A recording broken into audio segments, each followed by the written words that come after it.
Hey everyone, welcome to a little bit of woo woo. I'm your host, Jill Thomas, and our guest today is Glen Alex. Glen Alex's life is about health. She's an author, a podcast host, and a clinical social worker. And today we're going to be talking about health. She has an amazing book that really balances the different aspects of health and wellness, and I love it. And I'm so excited to talk to her. Welcome, Glen. Tell us about how you're doing. What do you tell us about your book? Actually, we'll start with that. Tell us about your book. Well, thank you first of all for inviting me on your show. I'm very excited to be here. Living in total health is what it says. It's about living in total health. It's about true health, which is involves the whole person. We tend to only focus on diet and exercise, shape and weight to determine health, and that is so far from what the reality is. So when we balance the physical, mental, emotional, and spiritual aspects of who we are, then we are totally healthy. I love that because when I read your book, and first of all, it's a quick read because it kind of pulls you in, and you can relate to it. And I liked that even though I could see where the book could help you lose weight, then it really wasn't just about your weight. It was about the spiritual, the spirit, social, the all of the other aspects of health that I think that people sort of leave out of the conversation because we're so focused on dropping a few lbs. So Yes. tell me kind of how that book came about, what inspired it, because I feel like there was some tragedy first. That's usually how the story starts, right? Tell us about that. Well, um, actually, my journey towards health began in childhood. Grew up in a very social household, had people over, family, friends, and I was so intrigued by the interchange between people, the nuance, the dynamics of interacting with each other. And I could see when someone was being hurtful, when someone was being helpful and supportive. And that was my first clue about boundaries. And from there, I started to experience boundaries more directly myself, to learn more about them, and now I teach them. So I think boundaries are a huge component um, to total health, though that's where I started, but then I started to expand into other areas of health. Um, and I saw people who were unhappy. I saw people who were fit and had no friends. I saw people who had money and just were overly depressed or anxious. And so it dawned on me that there has to be more to health than just how we look and the superficial stuff. And so I just kind of opened my mind, and as I walked through life, I started picking up this stuff and doing some research on my own. I love that, and nosing through your book, I one of the things that kind of struck me was that a chunk of it really is about boundaries. And I don't think I'd seen that before, even though as somebody who, as a hypnotherapist, I coach people on weight loss and things. And that boundary that, fat often ends up being a physical boundary. But I love the way you talk in the book, how important it is to have spiritual, emotional boundaries with people, with your environment, and with the whole system at play. So tell us a little bit more about why that is so important to health. Well, boundaries define who you are. They define where you begin and end on those different levels. And if there's no clarity about your boundaries, then you are vulnerable to harmful forces. You're vulnerable to the narcissists or abusive people, to the thefts, and to people who just want to take advantage of you for their own gains. And so healthy boundaries empower you to affirm where you begin and end, and allows you to grow within those bounds, and to actually reach beyond your boundaries in a healthy and safe manner so you can grow. I love that, especially, it's not like we don't know how many narcissists are in the world. It's just crazy, like how important focusing on narcissism, and how often, particularly people like you and I who work in the healing arts, we tend Hmm. to end up. A lot of us, I'm sure, some of you listening know we can talk what we're talking about here. We tend to draw in more than our share of narcissists. Tell us. as a social worker, because I know that's what you do, can you give us a couple of obvious ways to spot a narcissist? Because the good ones aren't obvious, by the way, guys. She's going to give you some pointers. Oh, the good ones are good Yeah, I know. at reading people and saying and being what the other person wants to see. I would say intuition is your primary cue. I have a client who was on a date, a second or third date with a man that she liked, and he started talking about he didn't get the answer he wanted from his boss, so ended up at his boss's home. Oh God. And so yes, so she's developing her boundaries and red flag. Oh, oh, oh, and so she stopped seeing him. So our intuition is key in receiving and understanding um, our innate wisdom and the information that is available to us. Unfortunately, too many of us ascribe our power to someone else, some external force that we think is smarter, richer, prettier than we are. Well, that's not how we're trained, though. I mean, my gosh, don't watch what your parents are doing. Listen to what they tell you, right? And then Right, a kid gets really confused by this. Like, you guys are hitting each, or you're hitting us, and you're telling us that it's not okay to hit your brother, but it's okay for you to hit me. Like, right. totally, I get what you're saying. What else can people look for? I love that you said the intuition, because you can't gauge the external, with a narcissist. It's because they've got that part figured out. Like, they Yes. understand how to mask it well. What other things can you look for? Well, my number one rule of thumb for any relationship is if the words don't match the behavior, believe the behavior. So narcissists and psychopaths and just, I don't know, self-absorbed people are really good at speak. They're really good at saying what you want to hear to put you at ease, yet their behavior is something different. So if they don't match, then I always believe the behavior. I love the expression they always use too. This is the one of the ones that always is like my biggest clue. Like, that's not what happened. When I'm sorry, I saw you texting some woman who's Bambi. Who is that? That's Yeah, not what happened. right. You're crazy. That's another phrase they love. I love Yes, that one. no, absolutely. They like to discount your experience and tell you what you did or didn't see and define your reality. Define your reality. So that's another indication that you're dealing with someone who does not have your best interest at heart. I love that. Well, we drifted off into narcissism because that's one of my favorite topics. But tell me, kind of at a high level, what are your feelings about the health and wellness industry in general? I'm going to suspect you're not as much of a fan as maybe Merck and Pfizer are. Well, I think it's getting better. I think there's still way too much emphasis on the superficial. I think there needs to be more, we need to do a better job of addressing the whole person because a person's lifestyle, finances, stress levels, schedule, family situation, geography, they all factor into total health. And so when you tell the general population to take this pill or take this surgery, then you're discounting that the individual's needs. And so they're not going to be healthy or healed. Well, individual needs don't sell product. I get that. I get that. I get that. Come on, Glenn, you trying to keep it from making money? Well, yes.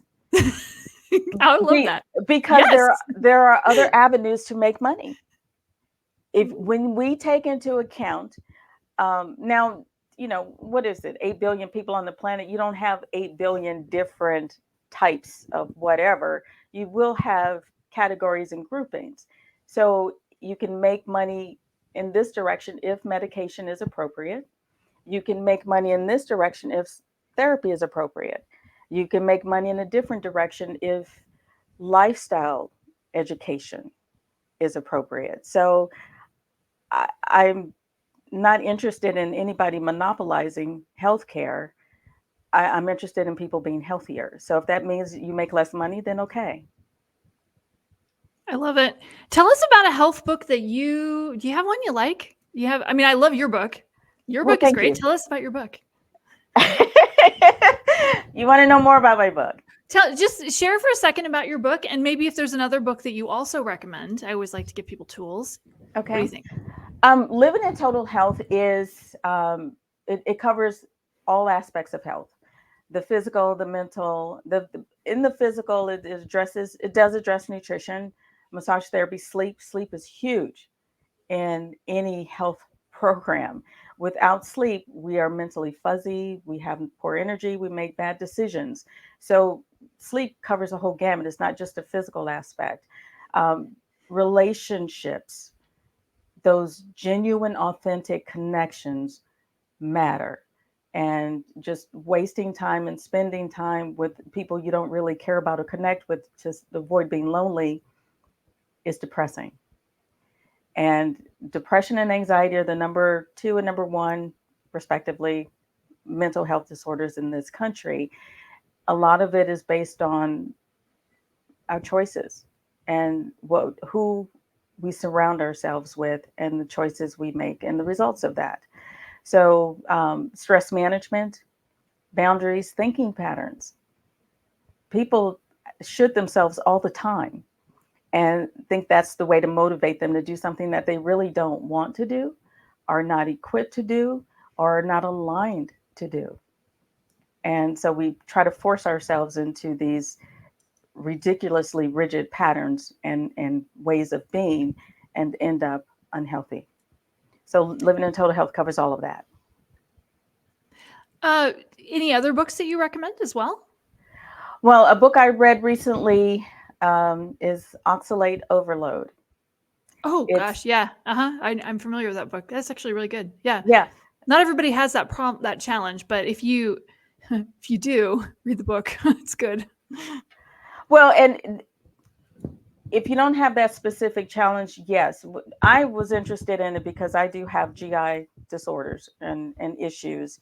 And what it brought up for me was having the boundary to not accept what other people say is your reality. It's not going to apply to everybody, just like certain diet plans aren't going to apply to everybody. But if you are forcing yourself to eat in a way that people say is healthy and your body is not responding that way to it, then that's worth a second look and maybe something you should do some research on. So I liked it from that perspective, is to for people to individualize their nutrition. I love that because we hear a lot of very, emphatic people talk about nutrition in terms of one way or the other way. And rather than saying, well, some people respond this way, respond well to this Mm-hmm. kind of eating program, others respond better with a different type of eating program. I get what you're saying, because some people have it in their head that if they can't load up on fresh fruits and vegetables for whatever reason, perhaps an oxalate issue, then they won't be able to be healthy, and that's simply not true. Talk to us about that a little bit, or should say, I don't think it's true. About people should If eat a certain way. Yeah, the narrative is often that that I, as a hypnotherapist, I see a lot of arguing between the keto diet, paleo diet, and the whole foods plant-based diet. That little group kind of fighting amongst themselves instead of just acknowledging that some people do better on one than the other. What is your opinion on that? Well, that goes back to what we talked about earlier, is people are trying to make as much money as they can by lumping everybody into the same category, and that's just unrealistic. It's unfair and it's unhealthy. I think it's not appropriate to try to force everyone to do the same thing the same way. That's just it's not going to work. And I have when I first learned about my food allergies, I would go out to eat with friends, and they say, "Oh, that won't hurt you," and I'm like, "Yeah, it will. If you just have this one bite, it won't hurt." Yes, it will.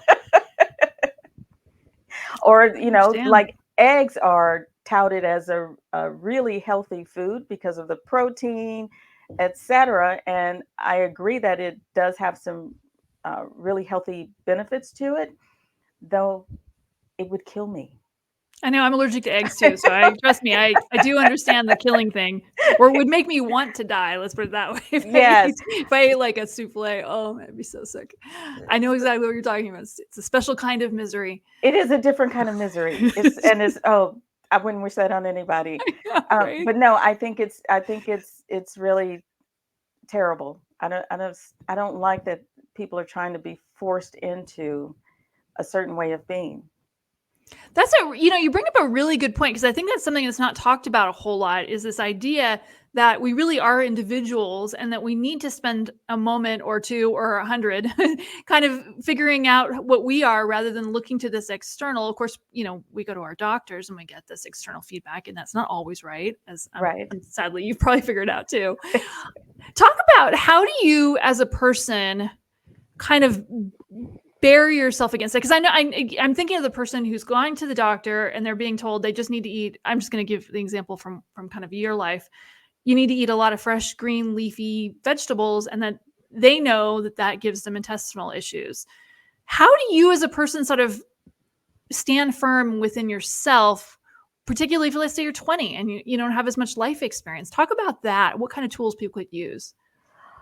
Well, I would first rely on your immediate response and experience with that food. The doctor says eat more green leafy vegetables, and you say, "Well, I get nauseated when I eat them, or I get constipated, or whatever that is." It's about speaking up for yourself. It's self advocacy, and having the courage to say no, or not now, or that doesn't work for me. What are my options? Is there anything else?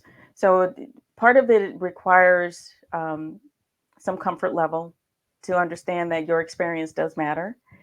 The other part of it is um, going against um, this trend to force people to conform, which doesn't work for everybody. So I would encourage people to advocate for themselves and to do their own research. Yeah, so please do your own research. Google is amazing. Like within a few, I mean, and it's not answers, as I've experienced. The answers are not always on page one, because a lot of the search engine optimization for the It's paid sponsored for. post, yeah, is already paid for. So once you get past like page 5 and 6, sometimes that's when you get the truth. Some of the Reddit posts, yeah, I know. I mean, I know. Trust me, I know that Reddit post is not doctor information, but sometimes anecdotal is very, very helpful. Well, and there are credible websites Yes, that there will are. offer alternatives and different ideas and options for all of us. And you're right, you can Google anything these days, and there are no diet plans or exercise regimens in my book, Living in Total Health, I noticed that. Yeah. because you can Google how. The issue isn't how for me. The issue is why. So I think of Living in Total Health as a why to rather than a how to, because people know how to lose weight generally. Eat So less. There's your doctor advice.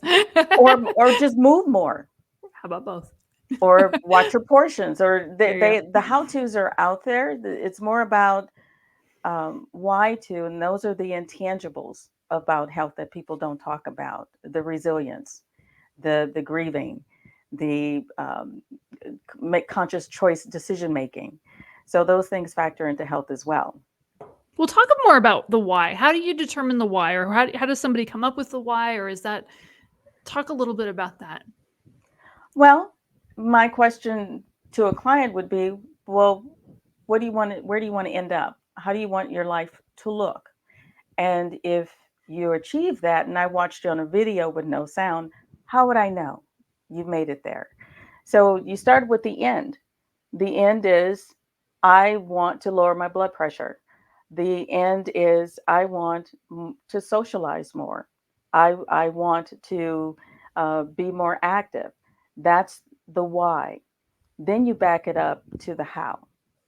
And whenever the how gets tough, then remembering the why will, that's your motivation.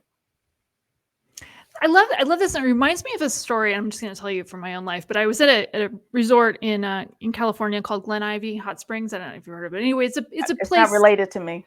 It's not related to you. Fair enough. But there's a point to my story. The point to my story is there's a very, very large woman there. She was probably 300 pounds, very beautiful yellow bikini.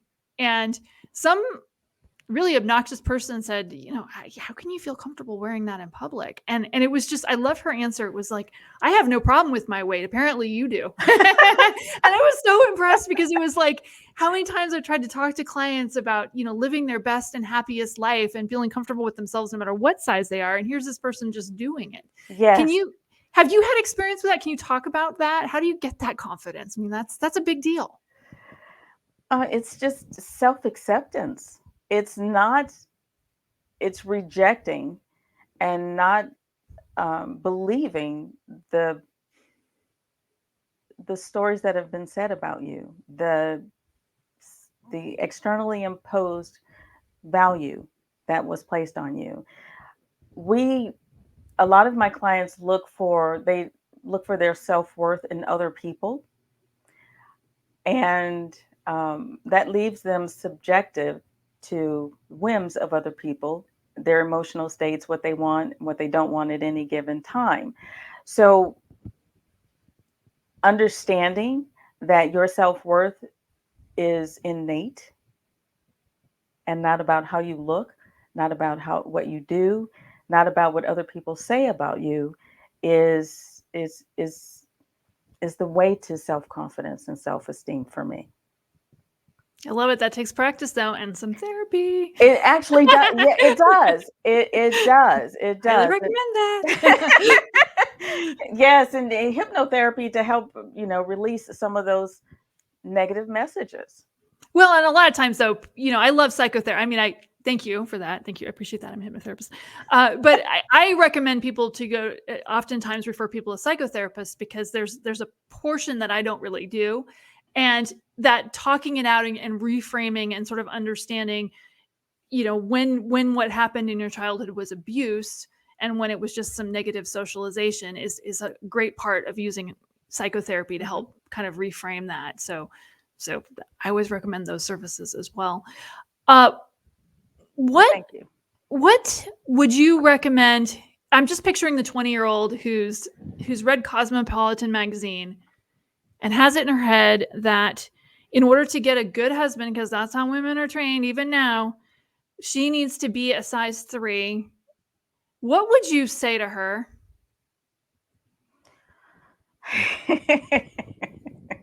Stop reading Cosmo. Sorry. That's probably the best place to start. I didn't even think of that. It's so obvious. What a silly question. There you go. Please stay out of my head. You will get lost. I read it when I was 20. All kinds of damage. My question would be, I would respond to her with a question, and that would be, why do you want a husband? And why do you need to change to get one? Love it. It's a great question. And then her response would lead us in other And it would probably be, I don't know. Because I'm supposed to. Because I should. Yeah. I want to have a family. Yeah. She'll shoot on herself. I know. It's an interesting dynamic, isn't it? Yeah. And it, unfortunately, things just haven't changed as much as we'd like them to. It's better, I think, but I don't know. I don't know. I think there are more options, though the pressure is still there to be a certain way. I know. Yeah. The pressure, tell me your opinion on this. I almost feel like the pressure is a little bit worse because of the social media. Like, not to sound old, but like when I was a kid, the internet wasn't really a thing. I mean, it was there. The only thing they were doing was looking at porn. I mean, I really didn't do anything for me. But like you certainly couldn't bully people. You couldn't bully your classmates after hours. Let's put it that way. You actually had to pick up a phone and make that obnoxious phone call. Right. I think it's worse because of that. I think the access to people, we need to unplug more for sure. The negativity and the mob mentality that takes over social media sometimes has made it worse. I think also that the individuals buying into what they see on social media, the false and pretentiousness. I have a client who she's like, well, I'm the only one who has a bad time with relationships. And I'm like, really? She's looking at social media and everybody's having, happily married and have all this thing. And I'm like, really? So somebody's been hosed. some lying going on there on her social media accounts. It's interesting. I would love to see the next generation of girls putting more emphasis on getting a better education and also entrepreneurship. But that's my personal thing, because that is about creating something for yourself.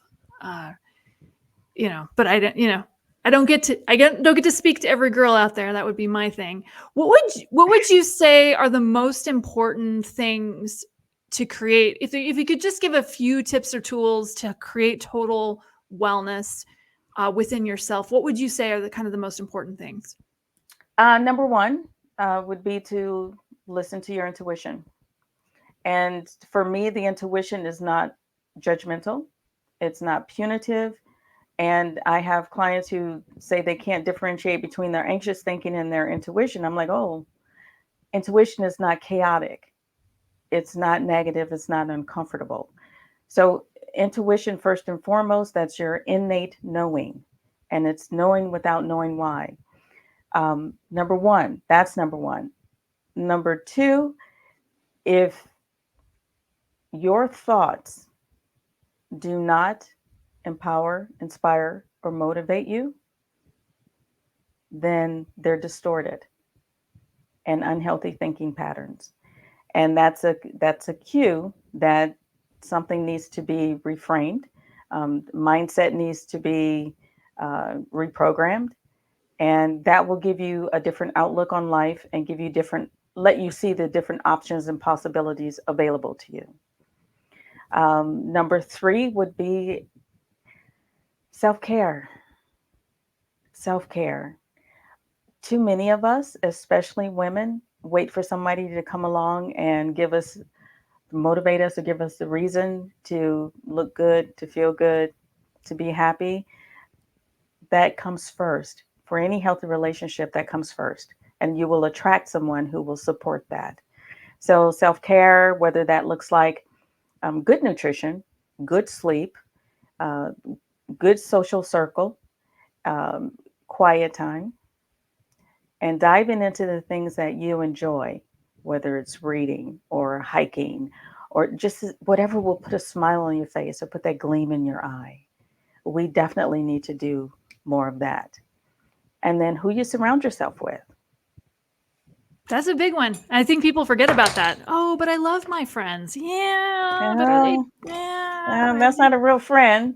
are She you tells you put? how stupid you are. Yeah, there you go. There you go. And the sad thing is that people have to go to someone like you to hear that that's not healthy.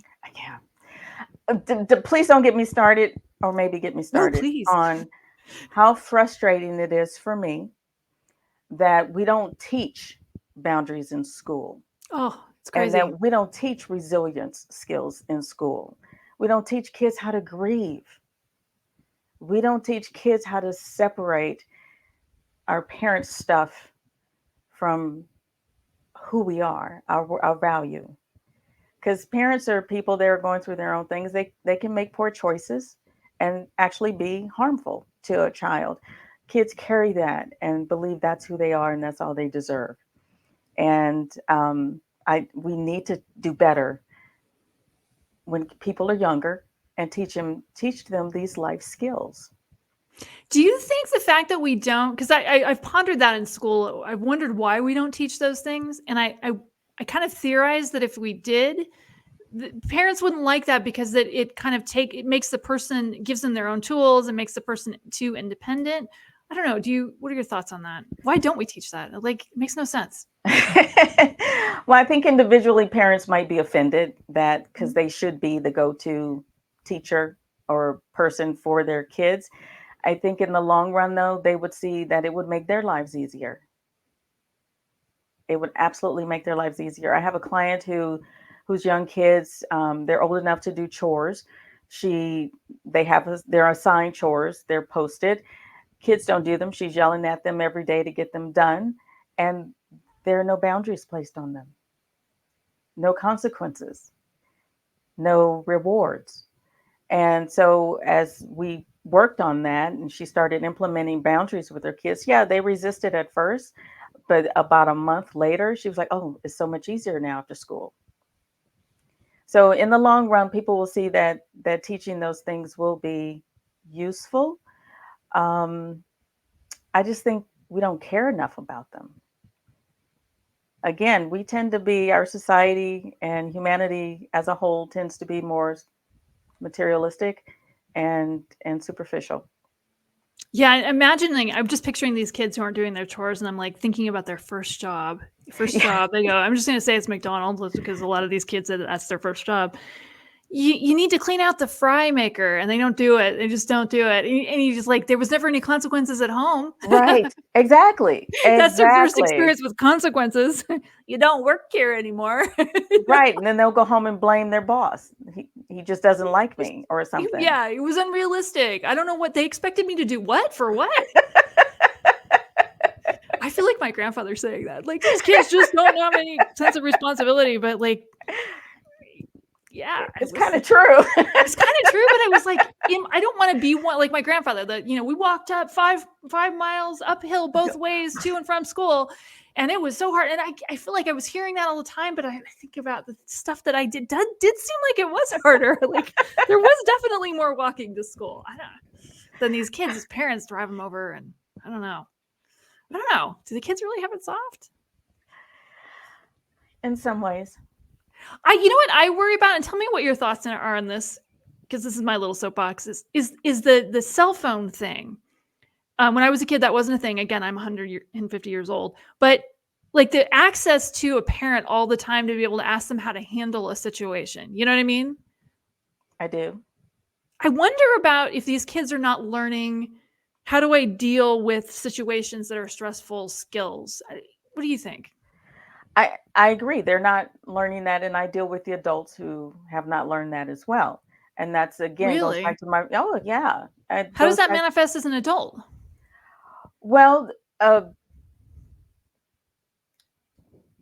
client, and I don't want it to sound like all of my clients are females in bad spots, though this particular client, she needs constant reassurance and direction. Yeah. Okay. That's a good way. That's a good example. Yeah. Yeah. And it's wearing her significant other out. I get that. I mean, I could just picture this kid, 12 years old. Mom, I'm nervous. Mom, I'm scared. The bus is late. What do I do? And then here, when we were teenagers, we were on airplanes by ourselves, Yes. with no cell phones. Yes. I remember walking 4 blocks to get to the bus stop so I could go to school. Yeah. By myself. And yeah. You didn't have a brother? You didn't have a sibling? I had a sibling. I at least had a sibling. Well, I'm the youngest of 10, so they were already older and moving on. So 10. Oh my God, that sounds like I can't even imagine. I can't even put my head around that. I mean, I only had the one, and he drove me crazy, but he still drives me crazy. But 10, how did you manage 10 personalities? You must be really diplomatic. Oh, me? No. I was pretty shy and introverted, so I would sit back and watch and listen. Perfect counselor. Hello. Occupation. I should have guessed that occupation from knowing that you were the last of 10. I never put that together until now. The observer who understands the dynamic between the siblings and then the parents. Listener. Okay. Thank you for that. Born counselor. I bet all your friends told you all their problems, and you got to learn how to manage that at a very young age. Sometimes too much. Yeah. Okay. I resemble that remark. Yes. I do know that I'm a great secret keeper. So. Well, you have to be, right? You can actually get in big trouble if you don't hold on to clients, but with other people, I'm a good secret keeper too. Are you? I kind of the same way. Like I forget. I mean, obviously, I know I can tell clients stories a little bit as long as I don't say their names. But I do the same thing with friends too. I still I just assume everything being told to me is a secret. So yeah, that's great. Yeah, that's kind of nice. That's kind of nice. I hope they appreciate it. Yeah, really. Come on, because some of that stuff can be really juicy sometimes. Any final things you want us to know? I'm absolutely going to have you talk about, where they can find you. Actually, let's start with that. Where can people find your book? My book is available on my website, glenalex.com. It's also available on Amazon through our official distributor, Book CH. Um, glenalex.com. Order it from me. I'll sign it before it ships. Um, Book CH, I don't have access to sign it first. So whatever's most convenient. Love it. Can they just go to Amazon and buy it? Yeah, Okay. they can go to Amazon. But they can't sign it. Okay. Yeah. So the thing with Amazon, though, is I have the official distributor who has my book, which is new, unused. There are other unauthorized sellers that are selling used copies. I wish I didn't know what you were talking about. Yeah, I wish I didn't. As the author of 3 books myself, I wish I didn't know what you were talking about. Yeah, it's I do crazy. know what you're talking about. Yes. Yes. So if you want Glen Alex to get paid, please go to her website, buy it from her. It might be maybe a little bit, just a tiny bit more, but Glen Alex got paid for her work. I know that's important to you. Oh, it is. It is. Yes. And Because you guys actually, get paid for what you do. right. And actually, the paperback is only available through me. Okay. The hardcover is available through Amazon, but I have the ebook and the paperback. I love it. I buy mostly ebooks anyway because Okay. it's so easy to like make it bigger on the Kindle. Okay. Do you have it's on the Kindle? Is it on the Kindle? No, it's a PDF and EPUB versions Okay. for the ebook. Even that, even better. Yeah. That's great. Anything you want people to know that I forgot to ask? I think you covered a lot. What I want people to know, I want people to take responsibility for their own health. I want people to do their research, to factor in their individuality and their lifestyle and what's happening in their world, and then mix that up and then come out with your own how to. Of course, there are going to be guidelines that apply across the board, though the little tweaks that are required to fit you are absolutely necessary and will make the difference between your health and happiness and not. That's beautiful. I love that. Let's just leave it at that because that's perfect. Tell people the name of your book because I feel like I didn't hear you say it. Oh, Living in Total Health. You probably did. I just want to make sure they caught in case they didn't write that down. And I appreciate it. Fortunately, your name is very easy to spell. So glenalex.com. No special letters. It's spelled exactly the way it sounds. I will put a link in the description if for those of you that didn't write it down, but go there, visit there. And you also have services. I'm assuming you also work online with your clients, yes, I right? do teletherapy. Do you do Zoom as well?